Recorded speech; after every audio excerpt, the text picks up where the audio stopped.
Today on the 1012 podcast, myself, Andy Mitts, and McClain Baxley of GoPokes.com are here to review and share our thoughts on the Big 12 preseason poll and preseason team. Just a little something for you for this 4th of July weekend. Jewelry can say many things on your wedding day. As a wedding band, it can say, "This is a forever symbol of our forever love." As a gift to your wedding party, it can say, "Thanks for standing up there with us." Blue Nile can help you find the piece that says it all and says it beautifully, with expert guidance and a wide assortment of jewelry of the highest quality at the best price. Go to BlueNile.com and experience the convenience of shopping Blue Nile, the original online jeweler since 1999. That's BlueNile.com. Ryan Reynolds here from Mint Mobile. With the price of just about everything going up during inflation, we thought we'd bring our prices down. So to help us, we brought in a reverse auctioneer, which is apparently a thing. Mint Mobile Unlimited Premium Wireless. How to get 30, 30, bit to get 30, bit to get 20, 20, 20, bit to get 20, 20, bit to get 15, 15, 15, 15, just $15 a month? Sold! Give it a try at mintmobile.com/switch. $45 up front for 3 months plus taxes and fees. Promo rate for new customers for limited time. Unlimited more than 40 gigabytes per month. Slows full terms at mintmobile.com.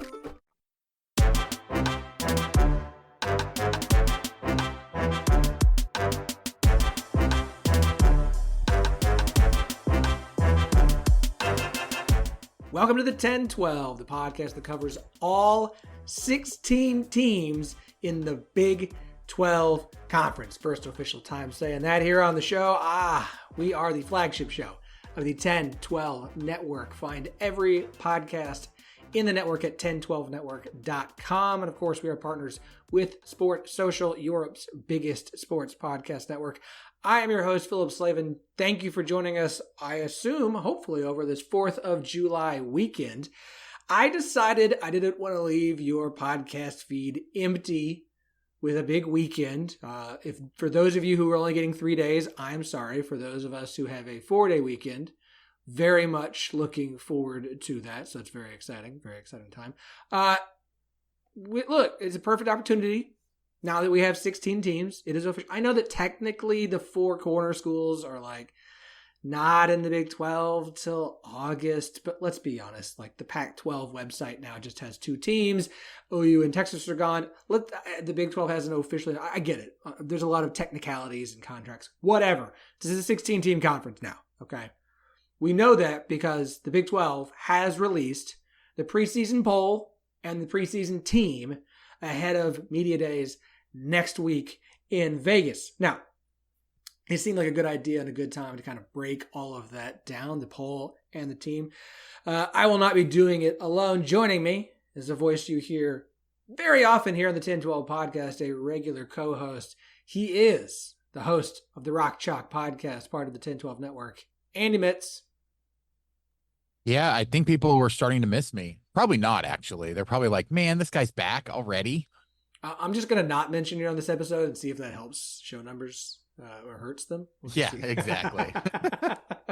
All the Kansas State fans are like, no. I would say but you'll have all the angry Kansas State fans tuning in just because they want to find something that they can get mad at me for. Look, the metrics don't care if they're hate listens or happy listens. They're going to count one way or the other, right? Like every penny is a penny. I don't care how I got it.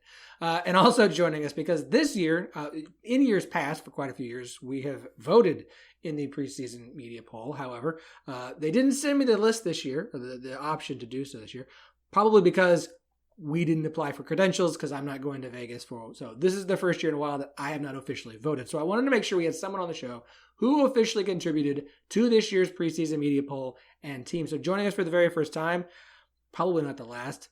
Very excited to finally have him on the show. Running GoPokes.com, the 247 Oklahoma State website. He is McClain Baxley. McClain, welcome to the show, man. Big intro, and you get the name wrong, but yeah, we're here to talk some sports. I mean, Oklahoma State came out pretty well on Tuesday in the polls and preseason team, so it feels like it's officially football season. It does. Like, this is when there's still a weird lull, like after media days where, you burn through the talking points for a couple weeks and it's like, oh, okay. And then once camp gets going, we're all excited again. But this is like that little summer bump that we need when we've got something exciting to talk about. We're going to start with the poll here. We're going to start and break this down. And I assume at this point everyone has seen it, but I will go ahead and run through it just so that everyone is aware. Utah, preseason number 1. No real surprise there. That's been kind of the expectation throughout the offseason. Followed by Kansas State. No surprise there. Then Oklahoma State and Kansas at 4. Arizona at 5. Those are the teams who all received first place votes. 5 teams received first place votes this year. Rounding out the rest of the top half, Iowa State at 6, West Virginia at 7, and UCF at 8. Back half of the standings in the preseason, Texas Tech at 9, TCU at 10, Colorado 11, Baylor at 12, BYU 13, Cincinnati 14, Houston 15, and Arizona State at 16. A lot of newcomers, new teams in the back half of the preseason expectations there. Just initial thoughts, Andy, when you've had roughly 24 hours to kind of look this over and think about it and review it. What are just your initial thoughts on the preseason poll? I mean, I think there's 3 things that really kind of jump out to me, and they have absolutely nothing to do with actual, placements. One, I think it's very clear that everybody who voted in this poll doesn't really have a clear idea of where everyone's going to be, because if you look at it, like, one, we have 5 different teams that got first place votes, which I was a little surprised that there was 5 of them. I thought there would be some sort of consensus. It seems like everyone kind of defaulted back to their own, kind of thoughts about relative strengths of these teams and kind of where everything's at. The second one being that the way that I see this, it looks like there's a conflict between the people that, that are thinking about how good is a team objectively versus where are they going to finish in the Big 12. Because I think you can make an argument for a lot of these teams. Like, you can make an argument that Kansas should be higher if you're thinking about where they might finish just because of schedule. You can make an argument that, again, Arizona should be higher because they could finish higher based on schedule. Especially since that Kansas State game doesn't count in the actual standings.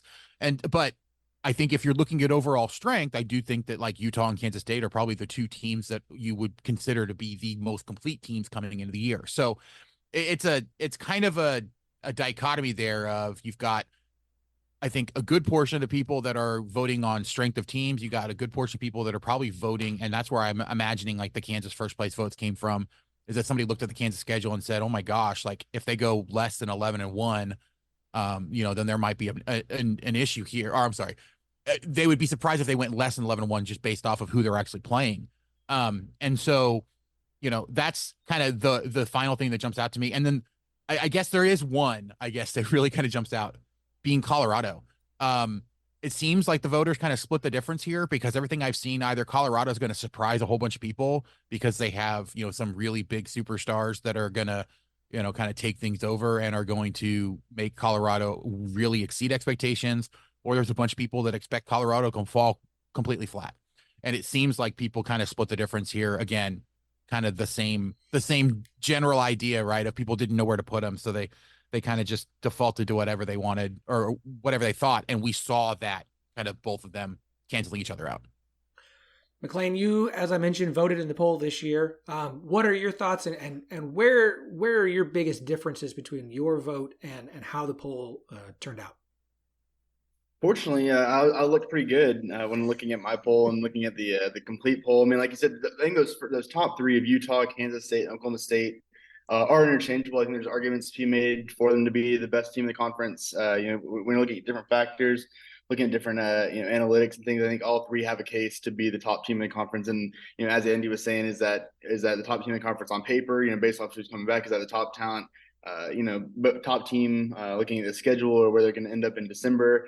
I think all 3 of those teams are fair. And then, there's that middle of the pack, that Kansas to West Virginia area where they've got some good players and they might have kind of overshot last year. These teams that kind of had pretty good seasons, especially, Iowa State and West Virginia, 2 teams that going into 2023 were definitely, not thought of as highly as they ended up being. And then, yeah, I mean, the back half of this, of the conference, from 11 to 16 or so. I mean, those are teams that, are either unproven or don't have the same caliber of talent or recruiting stature as some of the other schools above them. And yeah, Colorado is probably one of the more polarizing teams in the nation. I mean, I know EA Sports dropped their rankings, I think, last week, where they were number 16 nationally, and now they're 11th in their conference. And so I think Colorado has, and I wrote this yesterday in a story, I think, Colorado has a lot of good players, Travis Hunter, Shadur Sanders, a lot of talented skill players. But as far as a team, I need to see something more than a 4-8 team that, struggled to beat Colorado State at home last year. So, I mean, there's a lot to be shown, a lot to be proven. And if they do, that'd be great for the sport, great for the conference. But until then, the Colorado is definitely in the back half of the schedule, or back half of the conference, rather. Phillip, I will say, I do believe that coming out of this episode, Colorado fans are going to think that we hate their team, or that we hate their school, because I think most of my criticisms about the way this stuff came out is probably related to Colorado, and we'll get into that more, I think, as we kind of go on. It just seems like it definitely feels like there's the prime factor, right? Deion Sanders is kind of, I think, pushing a lot of people to either buy in at rates that we wouldn't normally see from a team like that. Or there's people that are kind of on the opposite, spectrum, where they're like, oh, it's all hoopla. It's like, I do think that Colorado does have some good players, kind of like McClain was talking about, but I don't know that they have a good enough team put together. We saw that, I'm going to be completely honest. We've seen that with Kansas, where Kansas had a couple standout, really good players that had absolutely no support, and the team was awful because you just didn't have enough guys to compete at a level that you need to. So if you think that the rest of the supporting cast for Colorado is not great, then you're going to expect them to fall flat on their face this year and be even worse than 11th. If you actually think that they have a supporting cast that's decent enough and just unheralded, like I'm sure that a lot of Colorado fans are probably thinking of, then they're going to think that we're all just picking on Colorado because they're the new guys. Your point on Colorado, look, I think with Colorado, what makes them hard to figure out is there is talent on that roster. There are some really, really talented players on that team. And I do think there are spots where this offseason they have improved the roster. But the depth on that roster is still not good. So you take a team like that, who they're in their second year with their head coach. You've improved the roster. You've got really good pieces at the top. You've got no depth whatsoever. It really does feel like a team that could do really well and could fall on their face again. And we're just not going to know. Right. And I think it's why they're kind of all over the map. If you have pieces that can tell you have a good season and you don't have depth, which tells you it's going to be really hard by the back half. So I get Colorado. It is really interesting to me, noting on Colorado as we talk about Colorado, specifically in this poll, is everything's pretty close. I mean, realistically, you look at the points that everyone got, right? From 1 through 10 is not that big a gap. Like it's pretty close. What's really interesting to me is the biggest drop, the biggest gap in perception of the teams comes between 11 and 12. It is a 132-point difference between Colorado and Baylor at 11 and 12. It's a 134-point difference from Utah to Kansas.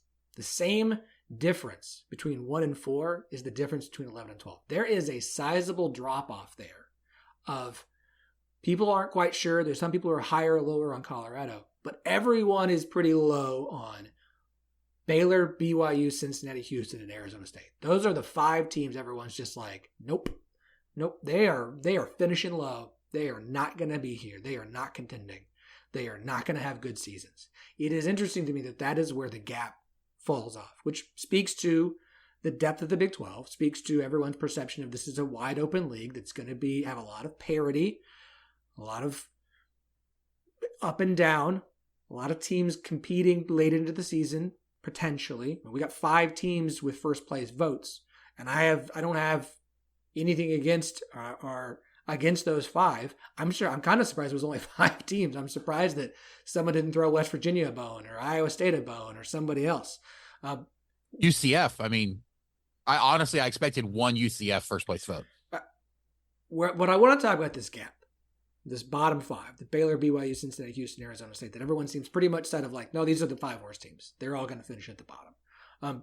Do you guys feel like that's where the gap, the fall off the cliff should be, is after 11 down? Is Colorado on the right side of it? We've kind of talked about Colorado a bit much, but do you guys feel like that drop off there is at the right spot with the right teams, or do you feel like it should have come somewhere else?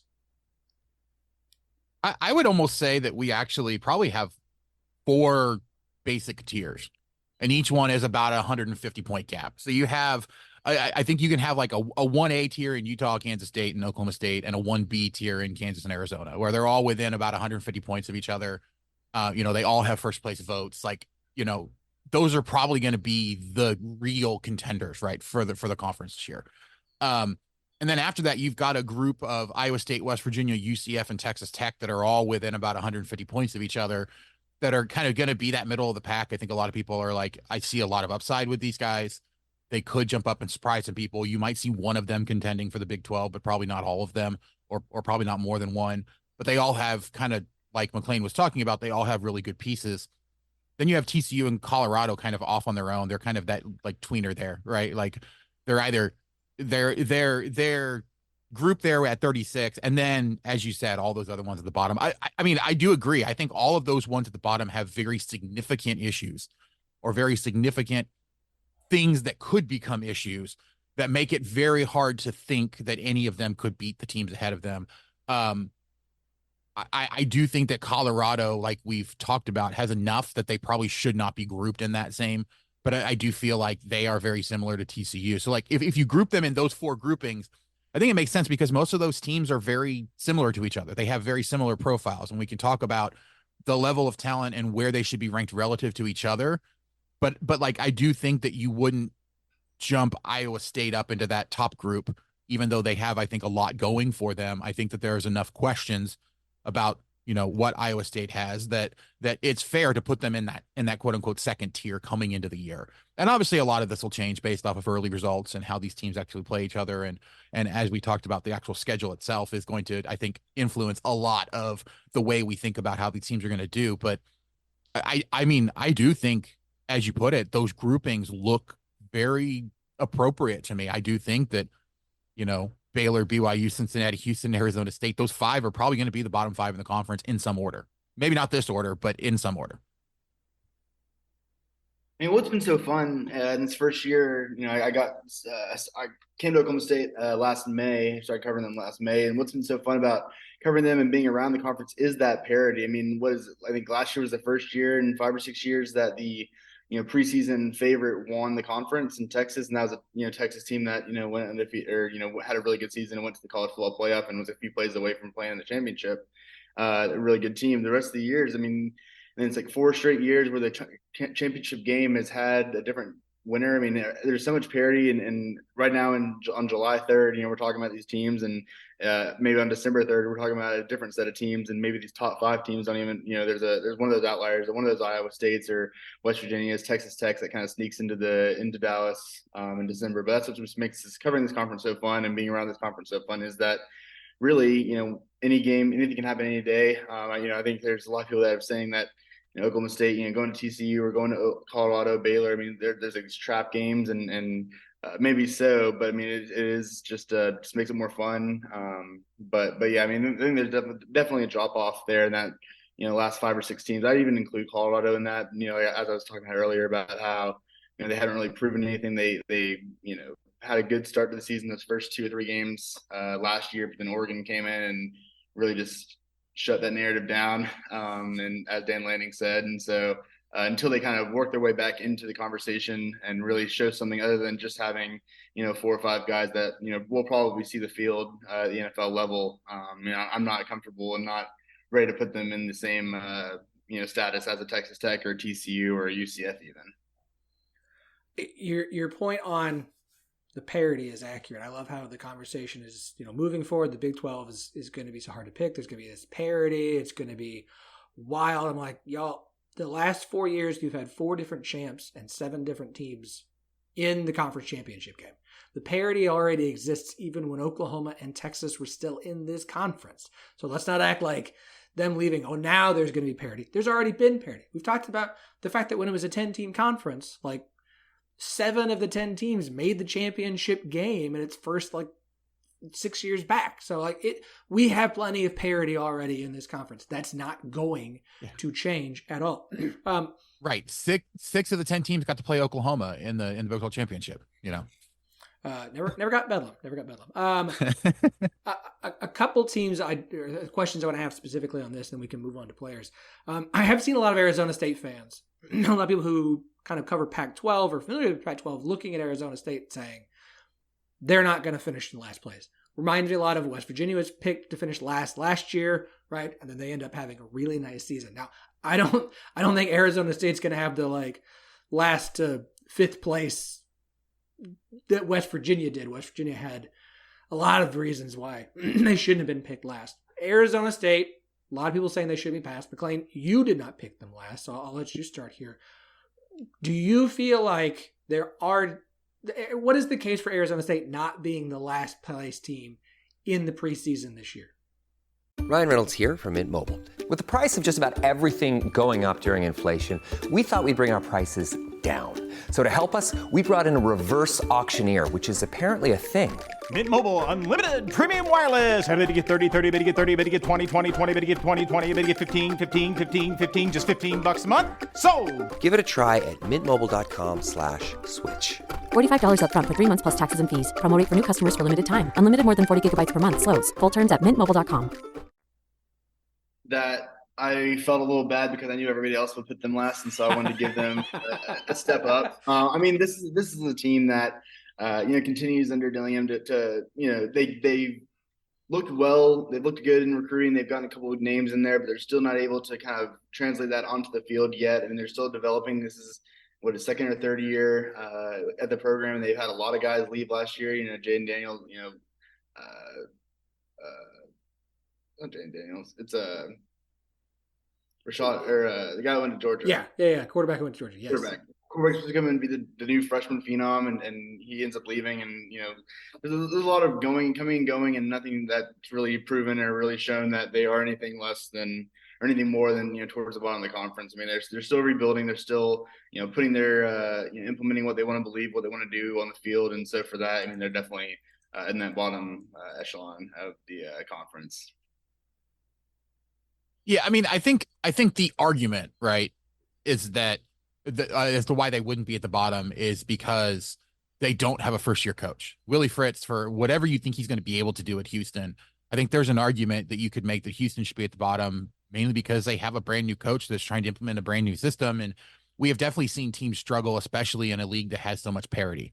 I think that, kind of to your point, last year, that last place for West Virginia was as much about people not having faith that Neil Brown could get it turned around based off of the history of the 3 years prior under him. And honestly, there was a lot of West Virginia fans that were very down on what they thought Brown could do. And so I think this year you have an Arizona State program that thinks they have the right coach, that there is definitely some optimism for this team and their future. It's just a matter of when does it all click. We have seen stuff like this happen where it clicks all of a sudden really fast. And so I do think if you're going to make an argument for Arizona State not to be at the bottom, that's what it is, that they don't have a first year coach, that they are working on a system, that they have a new home. They're going to get energized by being able to go someplace new and play new people and really kind of lean into that. So I definitely think that there is an argument to be made, but kind of like we talked about, they're definitely in that bottom tier, and they definitely still have plenty of huge obstacles that they have to overcome. But I don't think it's unreasonable to not put them last, but it's also completely reasonable for them to end up as being number 16. I mean, I think the same way that we talked about, Utah, K-State, and Oklahoma State being, those are the three teams that people are kind of wrestling with about who can win, and you can make an argument for any of those three. I think the same can be said about Cincinnati, Houston, Arizona State, about the last team and the quote unquote worst team in the conference. I mean, like I said, new coaches. Cincinnati definitely had a struggle last year, moving up to the Power 5 level, now Power 4 level, and will that continue this year? I mean, I think looking at different factors, obviously, losing Corleone for a long time is definitely going to hurt the Bearcats. But I mean, and Houston having Willard for its first year back to Power 5 level, Power 4 level. So I think the same argument can be made for those three in the bottom of the conference, just as we're making the argument for the top three in the conference. I will note for Arizona State, one of the things that's definitely working against them is they play the teams picked to finish 1 through 5, with 3 of those games coming on the road. And when they get Utah at home, it's not like Utah is going to be unfamiliar with playing at Arizona State. They have to go to Arizona. Like, the schedule in Big 12 play is not friendly. Oh, they also have Texas Tech and UCF. Like, it is not. Right. And they get to host Kansas, but it's really early in the year where it's still expecting them to be figuring things out. It's not a friendly schedule for their first year. They're playing the top 5 in conference. They go to Stillwater, and they've played Oklahoma State the last 2 years, and Oklahoma State's won both games. And even last year, where they were still like Oklahoma State went out to Arizona and play the night game, and they were still doing the 3 quarterback system. And even then, you could already still tell, even though that Oklahoma State was rotating quarterbacks and had not keyed in on the guy, Ollie Gordon didn't have many touches that game. Oklahoma State was still much, much better than that Arizona State team. And that was, the second week of the season last year. And obviously they're playing deeper this year. I think it's either late October or early November this year in Stillwater. But that's just going to be another – you can see where the top teams are and you can see where the bottom teams are. And there's still that gap to get to that next level. Yeah, you mentioned that. I still vividly remember the conversations we had about is Oklahoma State in trouble after that performance against Arizona State. And for them to then go do what they did, it's just like – that still tells you kind of what's going on at Arizona State and how big of a gap there still is. Yeah, definitely. Okay.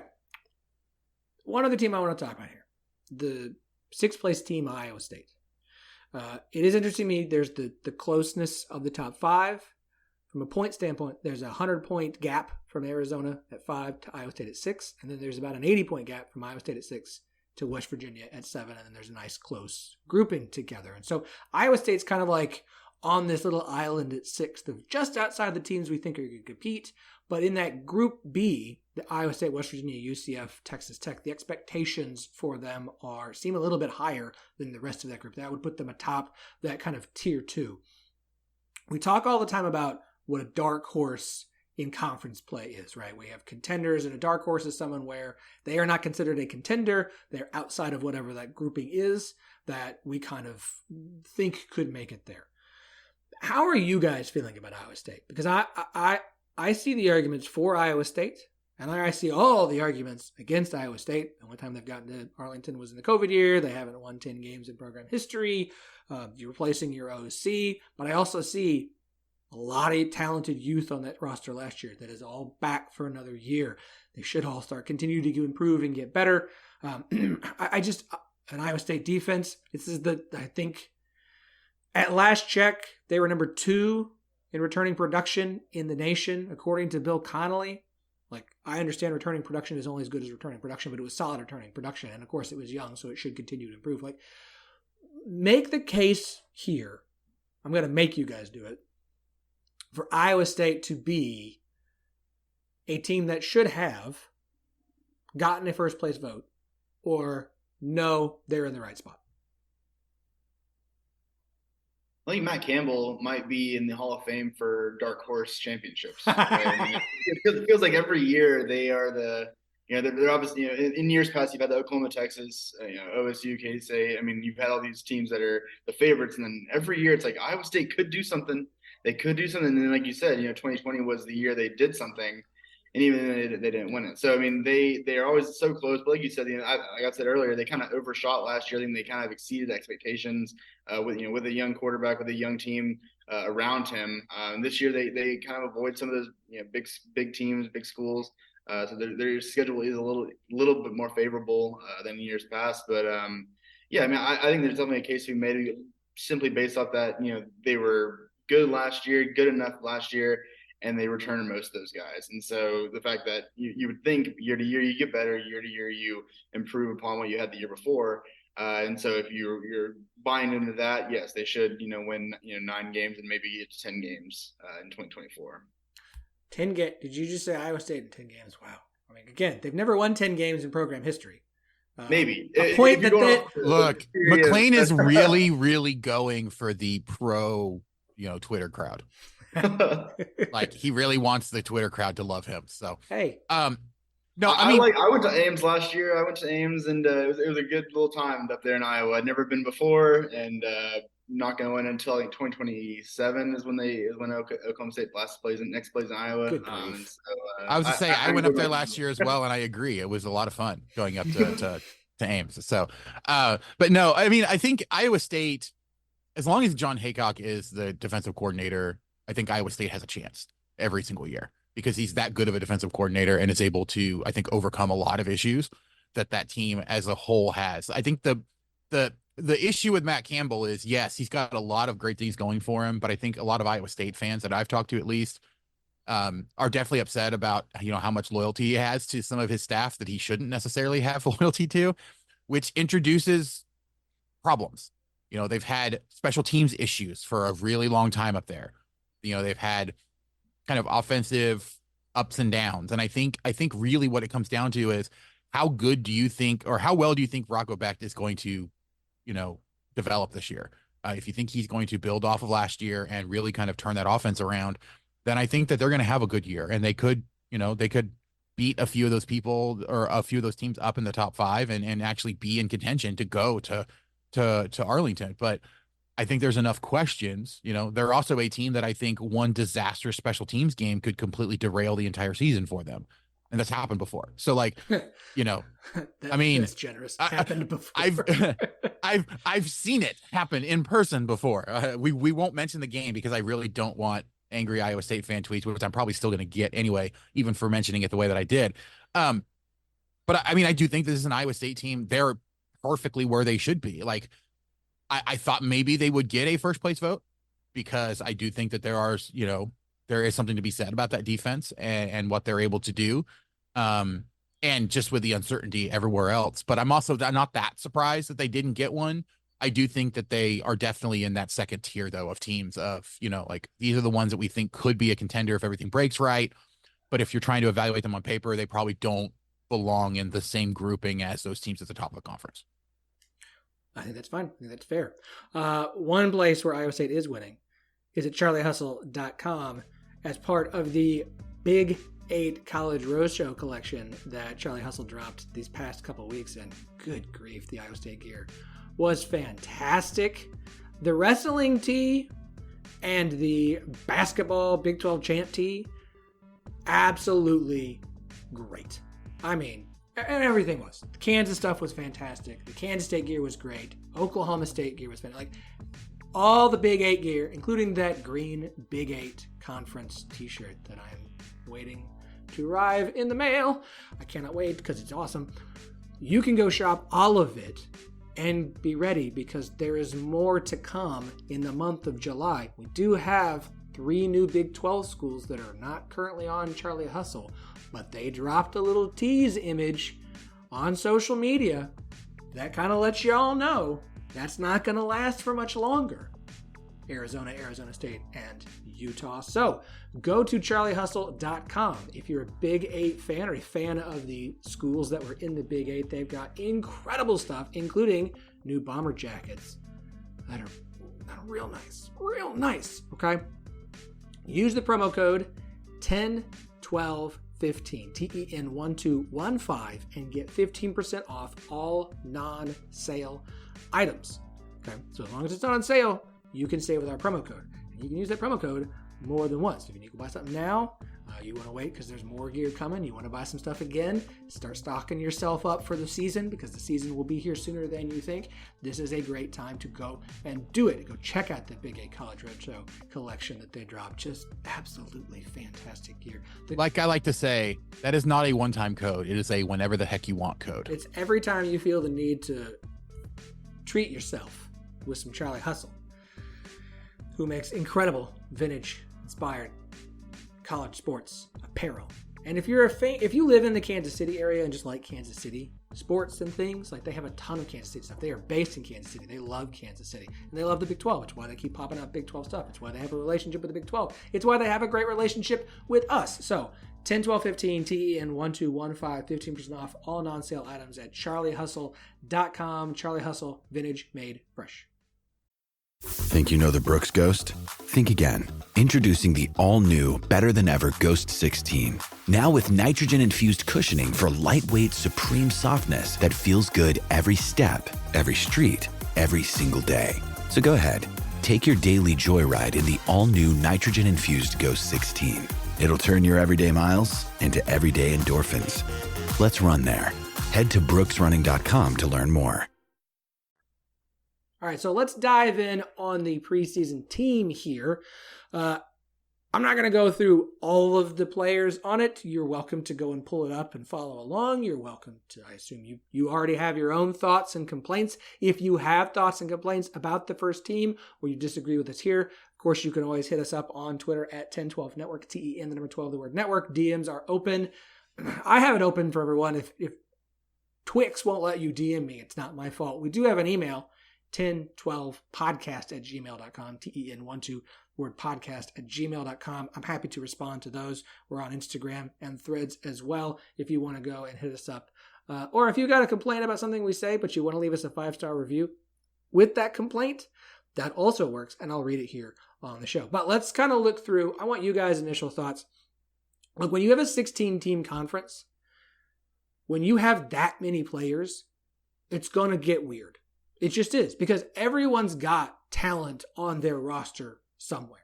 It's perfectly reasonable to have a team that finishes in the bottom 3 have one of the best players at a position on their team, right? It's not. Dante Corleone is a first team All Big 12. Is Cincinnati a good team? Probably not, but he is. Now, hopefully he'll be able to get back on the field, given what has been announced. He is indefinitely stepped away from football due to a medical condition, so we're hoping he is able to get back soon.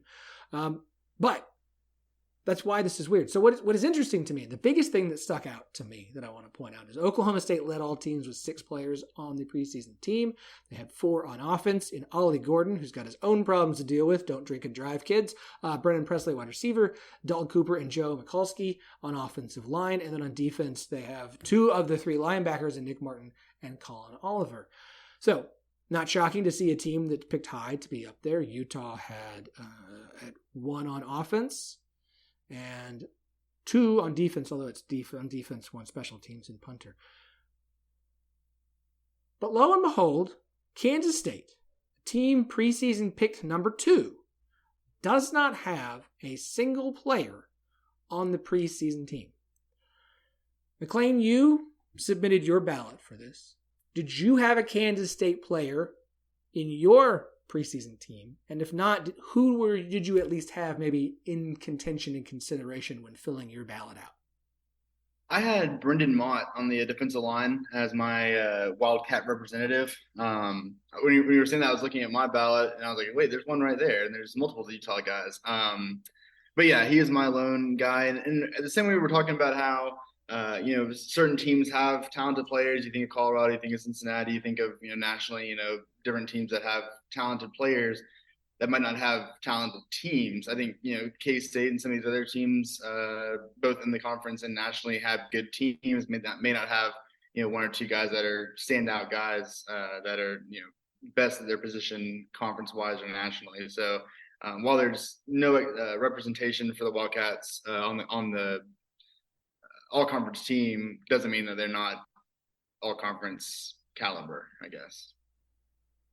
Yeah, and I mean, I think this year is probably a really good piece of, I guess, supporting evidence, if you want, for why I've heard plenty of people argue that they should also have a preseason second team. Because you have positions like running back that is absolutely stacked across the entire freaking conference, and they only pick 2. Like, you have it separated out for fullbacks as well. And I understand that fullback is technically a different position, but there aren't very many teams that actually use a fullback like a fullback anymore, or actually have a traditional fullback anymore. And so, I just think that we run into a lot of these instances where some player or some team's best players are at positions where every other team has a really good player there as well. I mean, I looked at this and initially I was taken aback by the fact that Kansas didn't have a single offensive player on there. And then I was like, how is Devin Neal not on there? But then you think of, Ollie Gordon, Taj Brooks. You think, there's like 7 or 8 different running backs in the Big 12 that you could make an argument should be in that second spot. Like, Ollie Gordon for sure should be on the team, as a running back, but you can make arguments. Huh? Hot take alert.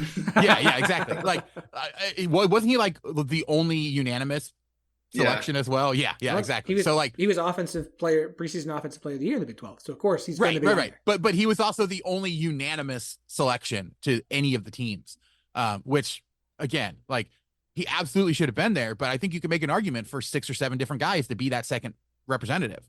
I'm not saying that Taj Brooks didn't deserve it, but if you were to argue to me that, Devin Neal or, I'm blanking on some of the actual individual names from other trust teams. Me. Hold on. No. I'll fill you in here. RJ Harvey at UCF, CJ Donaldson and Jim White at West Virginia, DJ Giddens at Kansas State, Devin Neal at Kansas, like Abu Sama we can do this. Right. Trust me. I'm prepping some running back stuff for the off season. Y'all. Yeah. It's the year of the running back in the Big 12. Only having 2. This is going to sound so much meatier than I mean it, but please, y'all, name 2 fullbacks in the Big 12 for me. And I don't mean that bad. Like, I don't want to disrespect the position or those players. They all play hard. This is going to sound bad, and people are going to get mad at me, and I'm just going to say it. Why are we doing fullback? Look, I cover Kansas, and I don't know that I could tell you someone who's actually listed at the fullback position on the Kansas roster. Oklahoma State does not have any fullbacks on their roster. They've got some running backs that on different teams or in different systems could qualify for that fullback body or fullback makeup. But as far as like listed as a fullback, there's 0 on the Oklahoma State roster right now. Right. Most teams don't even have a fullback. And I don't mean this bad against Steve O'Klotz at all. This is not, based off of how teams actually operate, like, how are we picking a fullback? That was a position that I'd always struggled with when having to fill it out, being like, all right, who the heck? Like, I'm gonna be honest, that was is the guy who got picked last year still on the roster? Great, we're just gonna stick him in there because I don't know. Like, I don't know. Or who's the best running back who's a blocker? Or I'm just gonna use this as a third running back spot because there's another running back who deserves to be here, and I can't name anybody and it's just sorry. Tangent over. Please continue. No. But also, when Andy, you were talking about a second team last year, there was I think 3 teams plus an honorable mention section, and in the postseason there was multiple teams. No, the Big 12 has only done 1 team for a preseason for quite a while. Maybe postseason postseason they do 3, I believe. Gotcha. I remember getting I'm sorry. Postseason they do 2. They do a freshman. They do and then they do honorable mentions. I just remember getting an email where there was 40 guys. I'm like, oh, these are all getting honored. And that's how they kind of at the end of the year can say, oh, he's a 4-time All Big 12 because he was third when he was a freshman or whatever. But yeah, it is silly. There's only, 30 guys that get this honor. When you have a 16 teams and you ideally would want, representation from all 16 and to make every fan base happy, make everybody excited about the upcoming season. But when you just limit it to just, 1 team or one. Now, wait a minute. This is not the MLB All-Star Game. But no, I do think that's definitely, you also see that at the quarterback position. Now, I do actually have, and I know that, again, Colorado fans are going to think I absolutely hate Colorado, but I have an issue with Shedeur Sanders being picked as the, first team quarterback. I think you could have a reasonable argument for Cam Rising, for Noah Fifita, I mean, I even could see an argument for like an Avery Johnson if you really think he's going to do really well, or Jalen Daniels if you think he's going to do really well coming back from injury. Like, I think those 4 guys are ones that easily I can make an argument for. I don't like. I understand that Shedeur Sanders is a really good quarterback. He's done a lot of really great things at Colorado, but what we've seen from him makes me think, so far at least, like I have questions whether it's his own personal failings or the stuff that he has around him that has caused Colorado to have not nearly as much success as they were expecting to have. So I find it weird that he was the one that was honored as the quote unquote preseason best quarterback in the Big 12 when there's so many other options for guys that have already done really well and really performed at a super high level that, I mean, Cam Rising and Noah Pfeiffer are honestly, I expected one of those two to be the guy. So I'm a little surprised that Shedeur Sanders was there at quarterback. Another argument for having a second team, right? Because again, we have so many really good quarterbacks. You have so many of these that are just one at a position. I do find it interesting that there are teams that have not great defenses according to a lot of metrics that have multiple. I mean, Kansas is a perfect example. Kansas has 2 defensive backs on the first team, and that's it. That's the only ones that they have. If you had told me that Kansas had 2 players on the team, I would not. I mean, I would have thought more likely they have 2 offensive players than 2 defensive players. That's kind of just the way it is based off of the way that a lot of people think. But I think that kind of goes to the point that you can have breakout stars at individual positions, and it's just as much about how good those individual players are as it is about how many other teams have good individual players at those positions as well. I mean, again, like last week when EA and I know EA is different than actual playing, but when they announced their top 10 rankings at offense and defensive rankings, and Oklahoma State's nowhere to be found in the offense, and they put 4 guys on the team, including the top running back in the conference. I mean, that just kind of shows like the depth of this, and that's just 1 out of 16 teams where there's 4 guys, and just kind of the parity again about how how do you decide who's on there, who's not. And I mean, I did have Cam Rising at my quarterback position because he's has shown more at this level. He did well at Jackson State. He had moments last year at Colorado out in Pac-12, but I mean overall, Cam Rising's done well. I mean, there's a lot of names. I mean, KJ Jefferson, getting newcomer of the year. I think he had just as many good moments at his time in Arkansas as Shedeur's had at Colorado, and now he's at UCF and has high expectations there. But yeah, I mean, there's a lot to look at and a lot of questions when you're looking at it, and I think at most positions there's multiple guys that were left off the list that could have easily filled those slots. I'm curious. One thing I did wonder, and maybe this is the question you're about to ask. Guys like Shedeur Sanders, who are coming into the conference brand new, but are still with the team that they were with, are they eligible for something like Newcomer of the Year? I don't think so. I wouldn't have put him. I would not have considered guys at the corner 4 coming to the Big 12 as newcomer, which is why it went to KJ because he's an actual newcomer. Right. That's kind of what I was, I guess, kind of thinking of at that point is that the way that comes together is, I guess, really kind of, it's a little confusing, I think, when you have new teams come in as to whether it's a newcomer to the conference or a newcomer at the school that they're in. I wouldn't have considered I would not have considered it in that way or viewed it in that way. Maybe some did when they voted. I took it as either a incoming freshman or a transfer. Yeah. To the conference. Yeah, agreed. That's fair. I would love to see, specifically speaking on quarterback and running back in our conversation here, the voting, because I'm curious with running back. Ollie was the only unanimous. How many votes did Taj Brooks win by for RB2?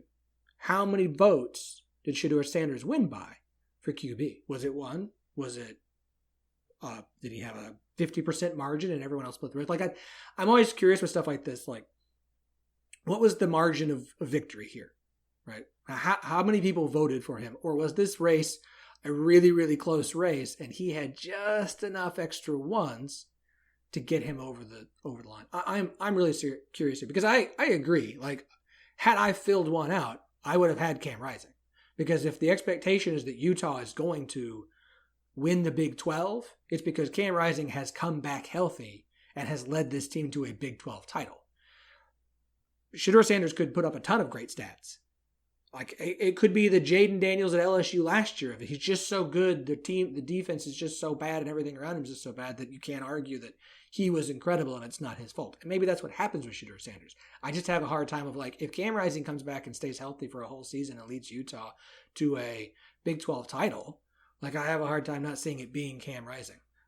So I don't have a ton of complaints because it's so new and so difficult, and there's going to be so many different players here that I don't have any major complaints outside of that. And I don't have I say Taj Brooks, and I think I would have put RJ Harvey, but I'm not going to argue against Taj Brooks. Like I'm not gonna. McClain, I will ask this to kind of just to wrap things up here. Is there one where you picked someone different than who didn't make it, where you think you were absolutely right and everyone else was absolutely wrong? So based off just, who I, cover and everything, I think the Oklahoma State's wide receiver room is very deep, and there's three, all three of their starters, could be on this list. They went with Brendan Presley, who was the, incoming. He's, multiple time Big 12 player of the year, or not Big 12, but he's been all Big 12 multiple times, both at receiver and as a kick returner, punt returner. I would have Rashad Owens or Dejon Stribling in that spot, and I put both of them on my team as two guys that I think are more talented as far as pass catchers and route runners. And I think Presley's more versatile. I think they use him a lot in the jet sweep. They use him in kind of some option style formations, as well as pass catcher. I mean, he had 101 catches last year for almost 1,000 yards, so he is viable for that spot. But I think just as far as when you think stereotypical receiver, especially in Oklahoma State, I think Rashad Owens, especially having the year he did last year, he was a breakout guy last year. Kind of coming from deep down the depth chart to win the Texas Bowl MVP when they beat A&M. So I think either of those two guys just being fully off the list, I think is something that come December when we get the postseason All Big 12 football team, I think those two guys will be on the list. And I think that wide receiver is a really good position to kind of have those sorts of debates of what kind of things should you be recognizing here? Because if you're talking about overall production, right? If it's like who's going to have the best numbers at the end of the year, I think Kansas is a perfect example of this, right? I think Kansas has three really good wide receivers, none of whom I was expecting to see on this list, just because they're all good, but I don't think any of them stand out to a point where you're like, oh yeah, they're definitely one of the best receivers in the conference. But like, we had this debate over on our website, talking about which wide receiver is going to have the best year. And it was like, the argument for Lawrence Arnold is he's probably going to amass the most stats. He's going to have the most yards. He's probably going to have the most touchdown catches because they go to him quite a bit. Luke Grimm is probably going to have the most receptions because he's kind of that safety valve. He's the guy that you really get relied on. And if you just absolutely have to have a catch and get the ball out, he's the guy you go to. And Quentin Skinner is probably going to be the guy that has the most big plays, going to have the highest yards per average because of his speed and what he does. And if you're thinking about which one of those is most likely to get recognition in the postseason, it's probably going to be a guy like Quentin Skinner who can put up gigantic highlights of, multiple 70-yard catches or things like that people are going to remember and come back to. But is that really better? So like kind of what you're talking about there with Oklahoma State is they do different things. They have different skill sets. Which one do you actually evaluate as the better wide receiver? And I think quite often these preseason teams come into, and honestly to an effect postseason in some fashion is, who's amassed the most counting stats? Like who do we think is going to have the most yards at the end of the year, or who do we think is going to have the most touchdowns? But there's definitely, I think, a disagreement about what that standard should be. And I think you see that with the collection of guys that are there is like, I don't know, did people pick these guys because they think that they're going to be the best, like they're the most talented, or do they pick these guys because they think they're in a situation where they're going to get a whole bunch of yards? I mean, I think Oklahoma State's receiver room is going to be the best, one of, if not the best receiver room nationally that does not have a Blitnikoff candidate because they're all doing different things. They're getting different targets, and they don't have one standalone guy like a Justin Blackmon or James Washington of years past, where he is the guy for this offense. He's the guy for this receiver core. They're all doing different things differently, and they're kind of stealing or taking reps from each other, which they're fine with because it's producing well. But I mean, you can make that case for different teams at different positions. Same with, on defense. Who is the best linebacker? Is it Nick Martin? Is it Colin Oliver? Is it Jacob Manu at Arizona? There's so many different positions that you can do that with. Different, qualifications of what is quote unquote best, what is quote unquote worthy of getting this honor. You guys have been awesome today. We're going to wrap up here. Andy, do me a favor. Plug away, sir. Where can everybody find the work you do talking about Big 12 and the Kansas Jayhawks as we get closer? Yeah, so you can find me personally, all of my stuff, KU and Big 12, on Twitter, Andy Mitts 12. The podcast is on Twitter at Rock Chalk Pod, and we are actually now back over at Athlon running the site is now called All Jayhawks. That's at all_Jayhawks over on Twitter. You can find links to everything we have there. Same coverage team, same all that stuff. Just we're the different outlet now. So make sure you guys check all that out. We're still doing the countdown, 100-day countdown, 1 article a day, specifically focused on football to go along with all the other stuff. So definitely check it out. Athlon and not SI. Oh, nice. I would call that an upgrade at this point. McClain, same thing, sir. Plug it all. Yeah, so gopokes.com is the place to be for all Oklahoma State coverage, football, recruiting, basketball, wrestling, softball, baseball. We do it all. And we have a deal right now. It's 50% off for an annual membership or $1 free trial for a month. I guess not $1 free trial, $1 for a month of coverage to VIP access. So gopokes.com is where you can find all of our articles and conversation. Andy McClain, appreciate it, guys. Everybody enjoy your 4th of July weekend. Happy birthday, America. Please don't blow off a hand. Be safe out there. We'll talk to y'all again here in a couple weeks.